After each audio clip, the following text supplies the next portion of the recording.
Hello everybody, it's Mrs. Mello. Ready to do some math? I know I am. Let's get to it. Today we're going to be working on pages 8, 9, 10, and 11. So we're going to start right away with page 8. Page 8 is comparing decimals. So I'm going to look at number 1. Number 1 has 2/100ths. And it wants you to fill in the line with either less than, equal, or greater than 2/1000ths. So what I am going to do is I'm going to line up my decimals and rewrite these using the first one first, of course. So I wrote my 2/100ths, and now I'm writing in my 2/1000ths. And I'm going to check the order, kind of like how you would do alphabetical order, but for numbers. Starting all the way to your left, where your largest number would be, I have 2 zeros. They cancel each other out. My decimals, another 2 zeros, and now I have a 2 and a 0. 2 is larger than 0. So in this line, I am going to write greater than. Let's jump to number 6. Number 6 is 5 and 130 thousandths, and 5 and 13/100ths. I'm going to line up my decimals, the first one first, of course.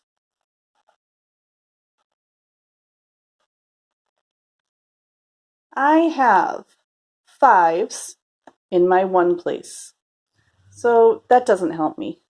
My decimals line up. In the 10ths place, I have both 1s.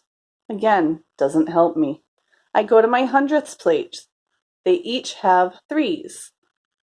Doesn't help me. Now I'm left with 0 and nothing. So some people would think that this is the larger number. But how many is 0? If you have 0 things, you have nothing. So this nothing is really a 0. So that means these are equivalent. So 5 and 130 thousandths is equal or equivalent to 5 and 13/100ths. Now I'm going to jump to number 16. I have 567 and 45/100ths, and 564 and 75/100ths.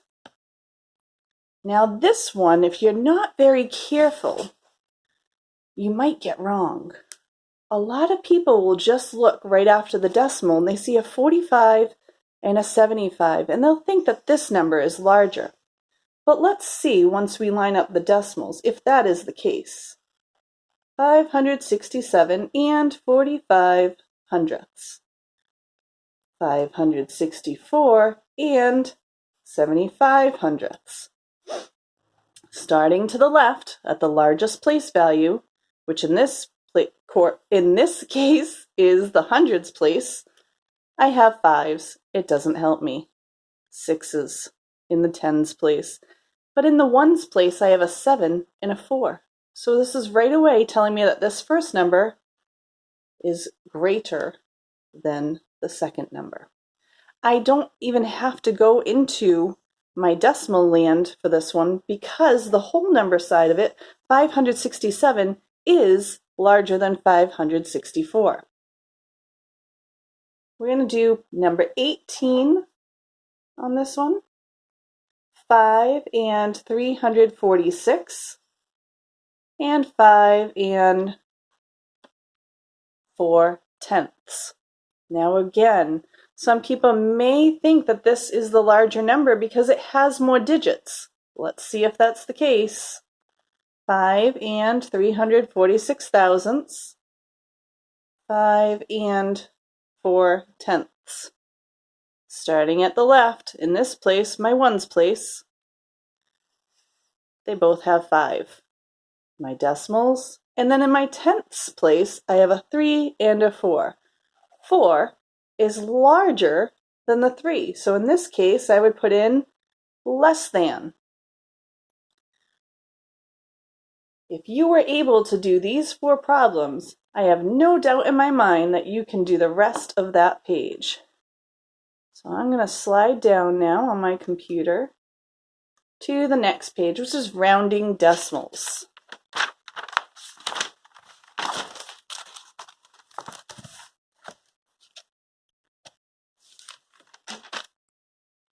Let's consider our rounding rules. The first thing that you would do when you are rounding is to find your rounding digit.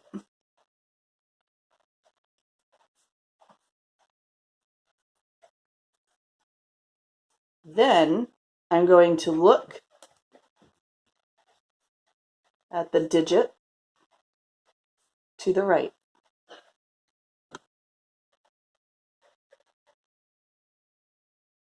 Third, I'm going to ask if that digit is 5 or larger.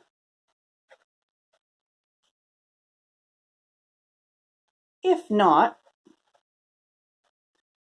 that means I can leave my rounding digit alone.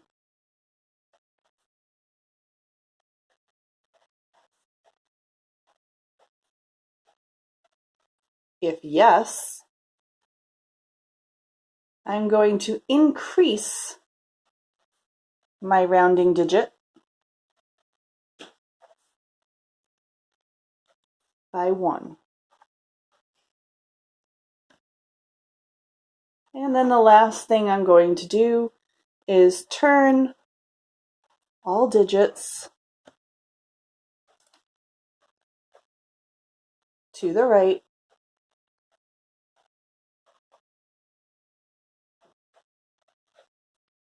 with a rounding digit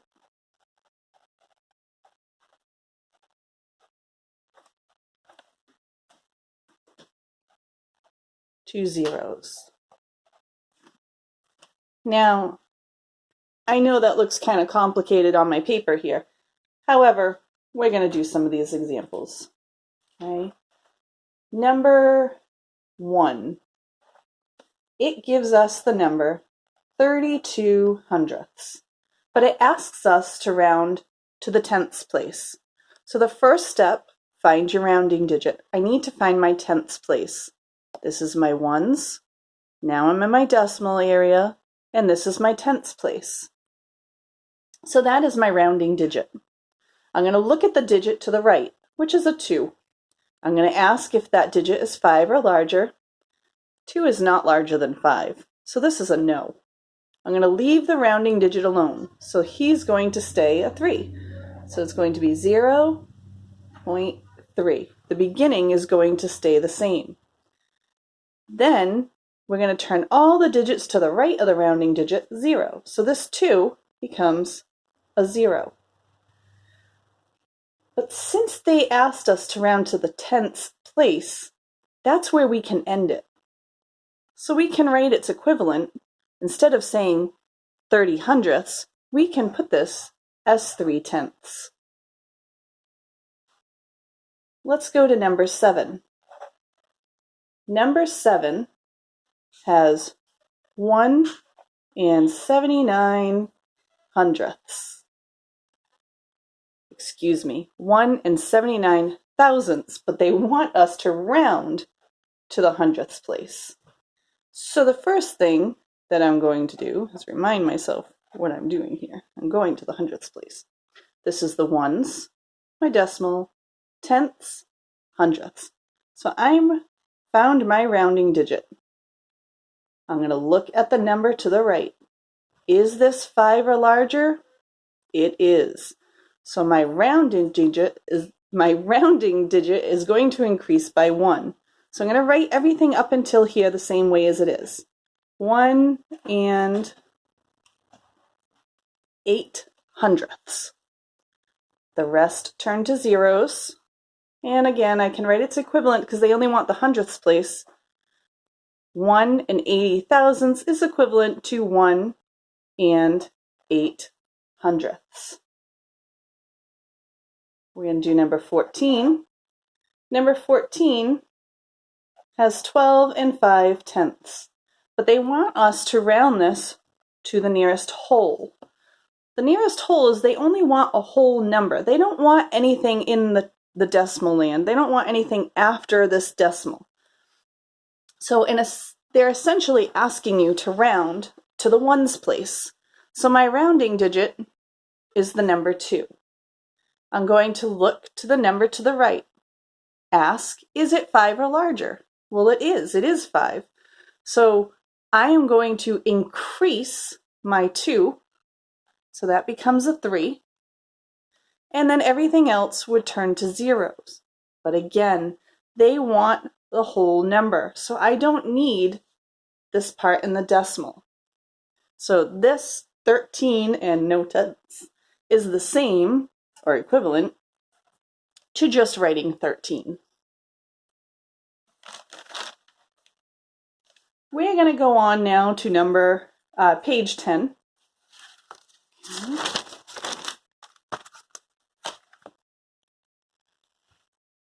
On page 10, we have some estimating and multiplying.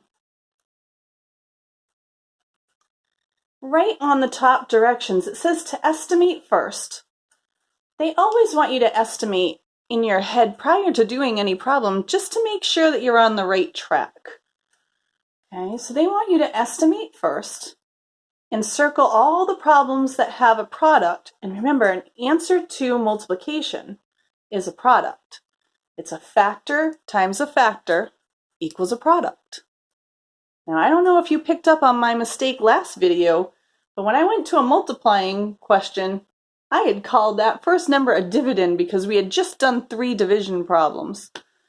I felt so embarrassed, but everybody makes mistakes.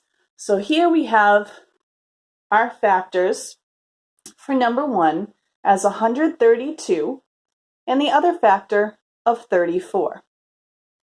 They want to multiply these together, but first, remember, they told us to estimate.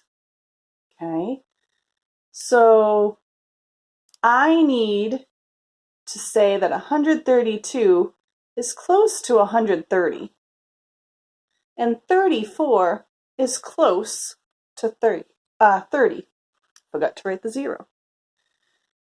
Now I'm going to look at this, and I know how to do the 13 tables in my head. So I know that 13 times 3 is 39, and I'm going to annex my 2 zeros that were left behind. So my product came out to 3,900. So if I go back to my directions, which I don't think I even finished talking about, it said with the product between 3,000 and 9,000. So that means it needs to be larger than 3,000, which 3,900 is larger than 3,000. And it needs to be smaller than 9,000. 3,900 is smaller than 9,000. So with this one, they want us to find the exact product. So we not only have to circle this problem on our paper in your packet, but now we have to actually solve it. So I am going to look at this as 132 times 34.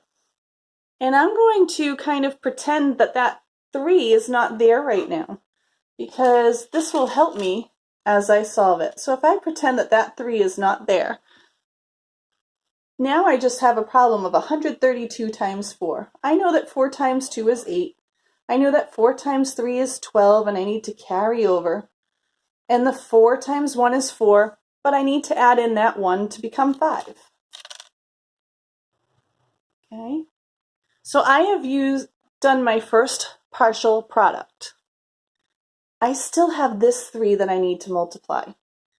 So I tell my kids that we're finished with this 4. I'm done with this number. I'm done with this space. I'm using the second number. I'm starting in the second place. Which makes sense, because if you're looking at this, this isn't really the number 3, it's the number 30. So that means you're in the tens place. So that means I would need to be over here, not in the ones place.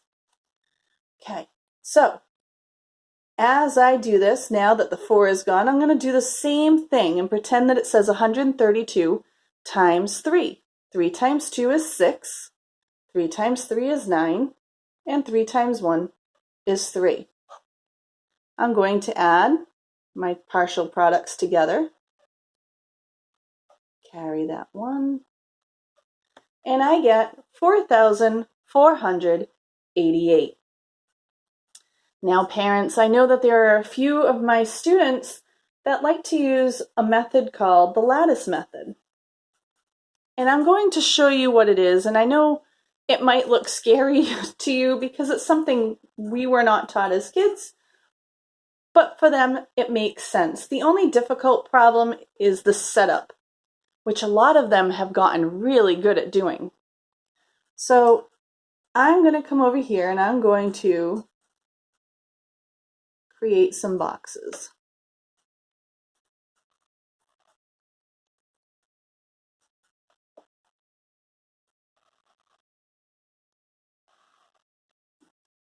Across the top, I'm going to put one number above each column. So I have 132. 3 columns because there are 3 digits. The next is 34. 2 digits, 2 rows. Now comes the complicated part. Within each box, you're going to go from the top right to the bottom left and make a diagonal. Top right, bottom left. Top right, bottom left. Top right, bottom left. Top right, bottom left. Top right, bottom left. And I just extend these lines for my product, my final answer. Now I'm going to go across, and this way it breaks it down to more simple facts that they feel more comfortable dealing with. So I have 3 times 2, which is the number 6. 3 times 3, which is the number 9. 3 times 3, which is the number 3. 4 times 2, which is the number 8. 4 times 3, which is the number 12. And 4 times 1, which is 4. Now I know this looks like a jumbled mess to you, but now we're going to finish it off. They can cross off what they already used here of the 132 and the 34 because we're done with those. What I'm going to do now is I'm starting in the bottom corner, the bottom right, and I'm counting my diagonals. So in this diagonal, I only have the number 8. My next diagonal area has a 6, a 0, and a 2. So I'm going to add those up to get 8. My next diagonal. Okay, now this one gets a little bit tricky. I have a 0, a 9, a 1, and a 4, which makes 14. But I cannot keep 2 digits in a box. So I have to carry over or regroup. So I'm just going to put that 1 into the next diagonal. And then this diagonal here, I have the carried over or regrouped 1, 0, 3, and a 0. So I add those up and I get 4. And 0, there's nothing there. I don't have to place him. So now I'm going to start from my left and rewrite my number, which is 4,488, which is the same that we got for doing it the standard algorithm.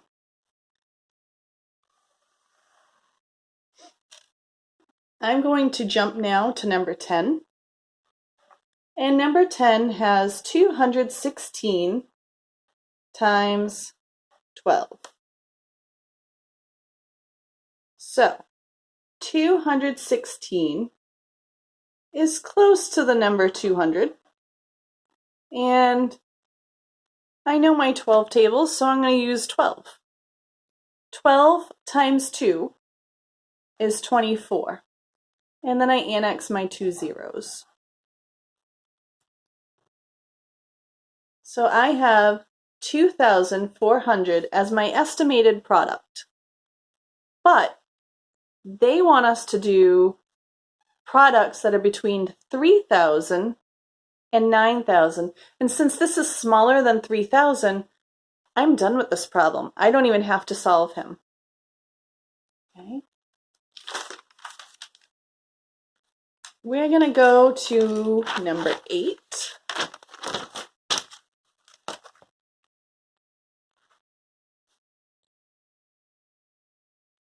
Number 8 has 254 times 17. 254 is about 250, and 17 is about 20. So 25 times 2 is 50, and then I'm going to annex the 2 zeros to make 5,000. 5,000 is larger than 3,000 and less than 9,000, so he would be circled. Now I have to actually solve this. So I'm going to do both ways again. 7 times 4, 28. 7 times 5 is 35, but I have 2 more up here, so that's 37. 7 times 2 is 14, plus 3 is 17.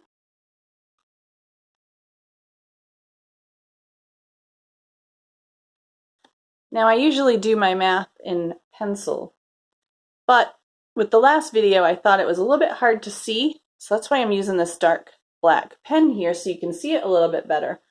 But unfortunately, I can't go and erase my 3 and my 2 and clear it out of my space, so I'm just going to have to cross it out. I'm done with this number. I'm done with this space. My second number starts in my second space. 1 times 4 is 4. 1 times 5, 1 times 2. These are my partial products that I'm going to add together. 8 plus 0, 7 plus 4 is 11, carry that 1 over. 7 and 5 is 12, plus that carried over 1 is 13. And the 1 and 1 and 2 make 4. So I have 4,318. So I can again, for my lattice users, draw out my lattice boxes.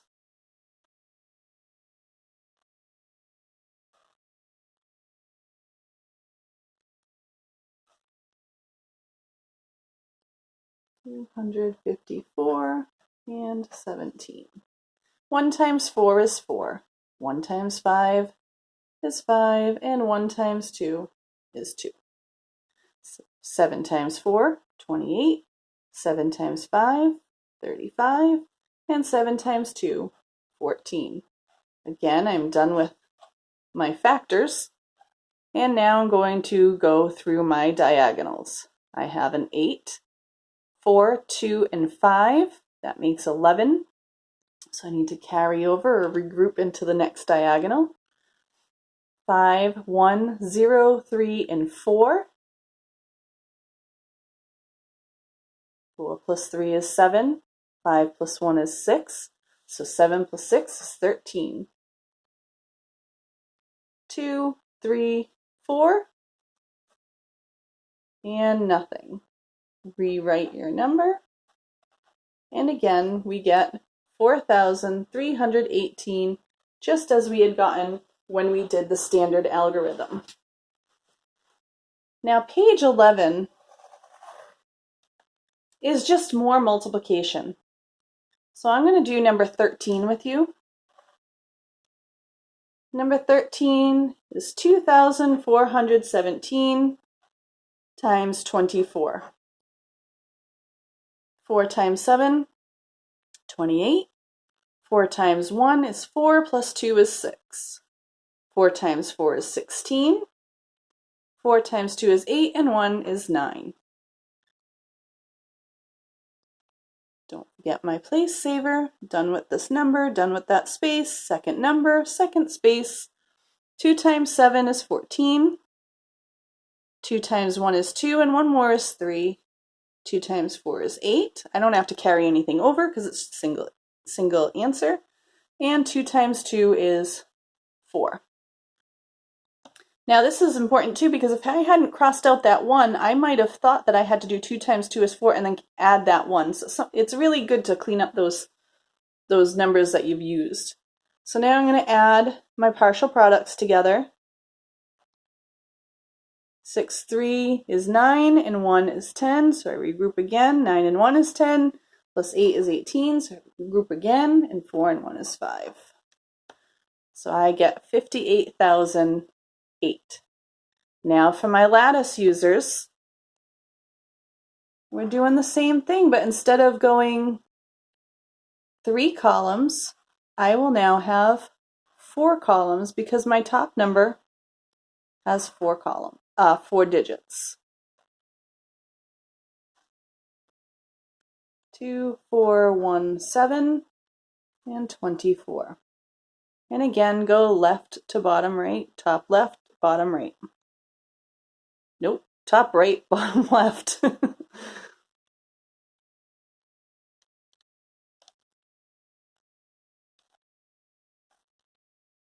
2 times 7 is 14, 2 times 1 is 2, 2 times 4 is 8, and 2 times 2 is 4. 4 times 7 is 28, 4 times 1 is 4, 4 times 4 is 16, and 4 times 2 is 8. You can really see, especially on this one, how quick those math facts can go for them when they're filling these in, because they don't have to worry about the rules and what gets carried over and adding into what. So until they get comfortable with this way, I have a lot of kids that do like to start here. Okay, so I'm going to go again. My factors I am done with. 8. 4 and 4 is 8, plus 2 is 10.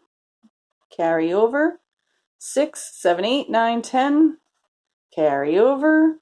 8 and 8 is 16, 17, 18. Carry over. And 4 and 1 is 5. And 0 is still 0. Going from the side, 5, 8, 0, 0, 8. And again, we get 58,008. So I know that you guys can finish this page because you're smart cookies. And if you need any help, you can always reach out to me. And I can't wait to do another few pages with you. So have a great day, have a great night, depending on what time you're watching this. And I hope to see you all soon. Okay, come back again for some more pages. Bye, everybody.